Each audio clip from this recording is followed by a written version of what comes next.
What if you could build generational wealth? There are steps you can take, and home ownership may be one of them. Welcome to House Talk on KAFM 88.1 Community Affairs. I'm Kate Porras. I'm a realtor at RE/MAX 4000. Each month, I bring in local experts who will provide information to homeowners, home buyers, and home sellers here in Mesa County. We're so glad to have you with us. A lot of people think about building a better financial future. A lot of them are always thinking of ways to make their money grow through investments. We know about those traditional items, stocks, bonds, precious metals maybe. But one very important investment, in my opinion, maybe one of the best investments you can make, is home ownership, real estate. Today we're going to be talking with Dana Dziagwa of Castle Creek Mortgage. So glad to have you in here with us, Dana. She is a loan officer. You have some great insight on why and how people can make their real estate dreams come true. Thanks for being with us. Thank you for inviting me. So give us just a little bit about yourself. I've been a loan officer now for 23 years. I've been in Colorado since 1977, and I just love Colorado. I do too. I love Colorado. And let me also tell you, want to be one of the first to tell you, happy National Home Ownership Month, because June is National Home Ownership Month. Absolutely. And I know you've been providing information to your clients about that.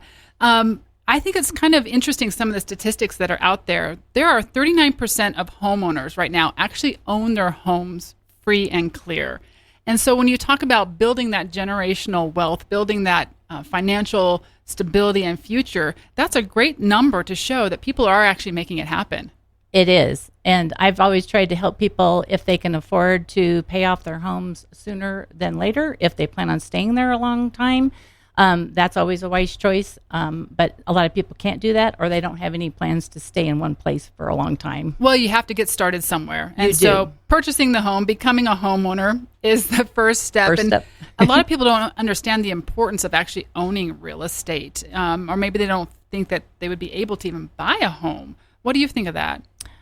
I totally disagree with that. A lot of people, I think they listen to too many national information instead of local information. And I've always been a believer that you should check it out.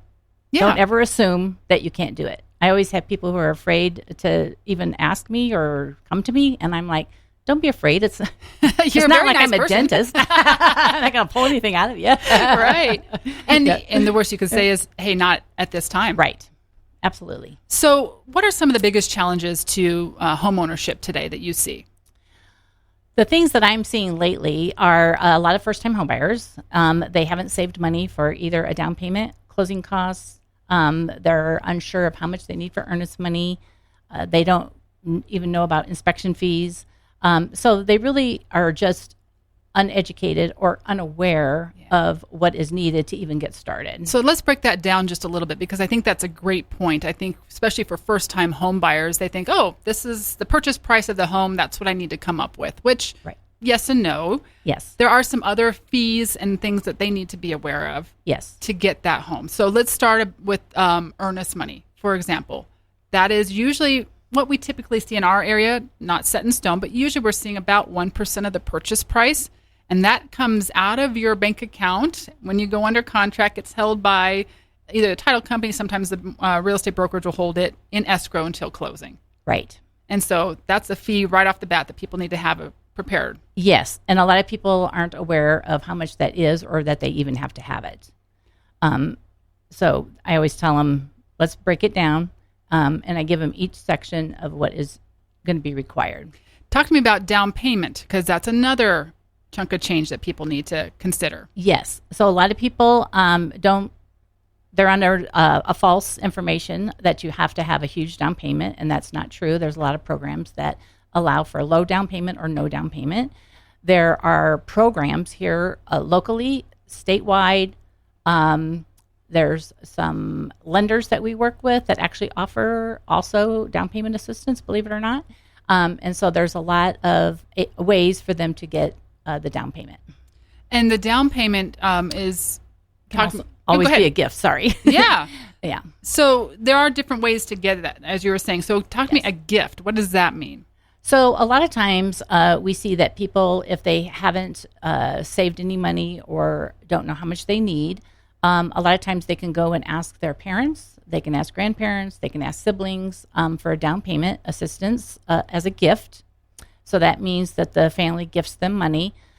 And I read a statistic here recently that I thought was interesting. 25% of first-time home buyers have gotten gifts from family in order to purchase their first home. And I read an even bigger number that 59% of millennials, who are one of the biggest buying populations right now, have done some form of down payment assistance, whether it be a gift or whatnot. So it is really common right now, especially for those first-time home buyers, to get some sort of assistance. It is. And if you think about families, a lot of times grandparents or parents, they have, they're probably that generation that has their home outright owned or close to it.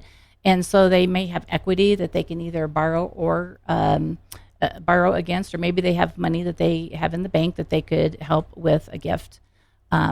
So that is a huge option, and it's great. And then the local programs for state and county, there's always down payment assistance there if you qualify. And a lot of our, like I said, lenders are offering down payment assistance. I want to go back to what you were saying just a second ago. That's where that generational wealth idea comes in. So we have a generation that has purchased homes, lived in homes, built some wealth, often through real estate, have paid off their home, and are now able to share that gift with other people, whether it be other family members or whomever, because they've taken that opportunity to use real estate to build that wealth and then can share that with other people. Yeah, and I did some interesting numbers a while ago. I had a buyer who hadn't purchased yet and was a little bit nervous. And so I looked at my own past history of properties that I had purchased and what they were built for versus what we sold them for after so many years. And here in Grand Junction, I just looked at 2 properties. And I thought it was interesting. One home was built in 2004 and it sold for $184,100. And in the year 22, it sold for $430,000. So that's a 233% value increase. That's amazing. It's pretty amazing. That's and that's you that's over 18 years. Yeah, 18 years. But still think about it. I mean, that's.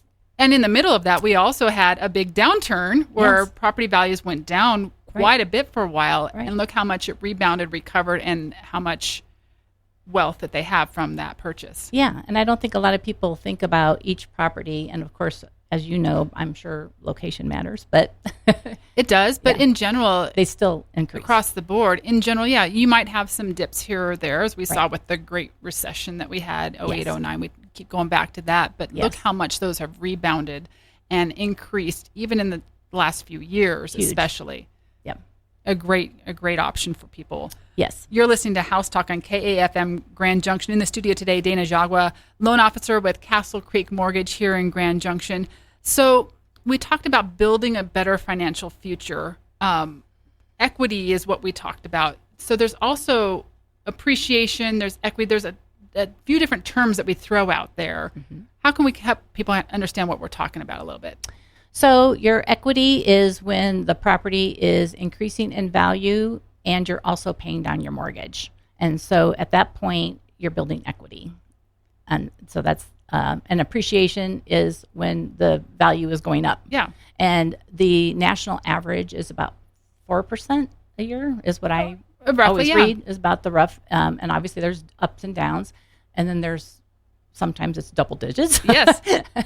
And sometimes it's stagnant. To kind of give you an idea of some of that. So when we were looking at, 21, 22, we were seeing at times like 20% increase appreciation. Yes. I looked at the numbers for the end of 2023, and 2023 was pretty flat. We really didn't have much. That was when we started feeling some of those interest rate prices increases and things like that I think came into play. A lot of people kind of just took a break. But even so far, year to date right now for Mesa County, if you look at it, the average sales price is up almost 4% year to date from this time last year. So we're back into that more normal growth rate. 3-4% a year is pretty normal. Yes. It gets balanced out. Sometimes we have years that are incredibly high in growth. Some are lower. It's rare to see them be negative, but it does happen sometimes, and usually you see a rebound after that. So yes. it's, especially if you're looking at real estate as a long-term investment, I think that's really where you start building that wealth. I agree. What about tax benefits? I'm not an accountant, but there can be tax benefits. And so I think what people need to do is either talk to a CPA or an accountant who can help them with if they can claim on their tax returns the property taxes, the interest. When they purchase, sometimes there's fees that they can use as a tax benefit. And some of that's going to depend on the type of property, too. If it's your primary residence or if you're purchasing rental properties and investment properties, too. Absolutely. But oftentimes there's some great tax benefits. And like you said, that's a great CPA question or accountant question. It is. How about buying versus renting? I personally think buying is better than renting, but it's not for everybody. So what I tell people is, what's interesting is there's calculators out there that people can use, and they can kind of plug in some numbers. I think a lot of those numbers are national, and so they don't really relate. So I think if people are doing that, they need to actually talk to a loan officer to see if those numbers are really accurate. But I think that when you look at purchasing versus renting, obviously you have shelter, but you're not building any equity. You're building equity for the landlord. Well, you are for the landlord. That is correct. But a lot of people, I've had people who aren't interested in purchasing because they don't want any responsibilities. And so if you want responsibility and you want to build, I think, wealth, real estate is where it's at, as far as I'm concerned. That's just my opinion. And, when you look at the statistic, homeowners have 40 times the net worth of renters. 40 times the net worth of renters. Absolutely. That's a pretty big number. Yes. When you think about it. And I think actually I think you can be part of the community both ways, but I think you have more community ownership when you have a home in a certain area, and you take the pride in owning that and taking care of it and such. And you made a comment. You're right. Home ownership is not for everybody, but that's where you go in and you talk to the local lender. Yes. And ask your questions, give them your situation, and then have them work the numbers for you and see what opportunities you might have. I agree. And I think they should talk to a real estate agent also, just to kind of get both perspectives. It's a team effort for sure. It is. Dana, we appreciate all of your information. If people have more questions, how can they get a hold of you? The best way to reach me is my cell phone, which is 303-921-1238. Thanks so much for joining us. And, we've seen all these articles about Grand Junction being national articles, great place to live.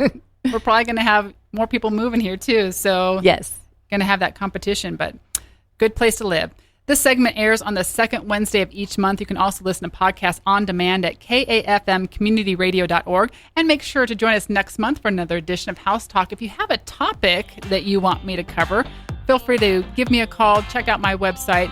You can also reach me at kateporras.com.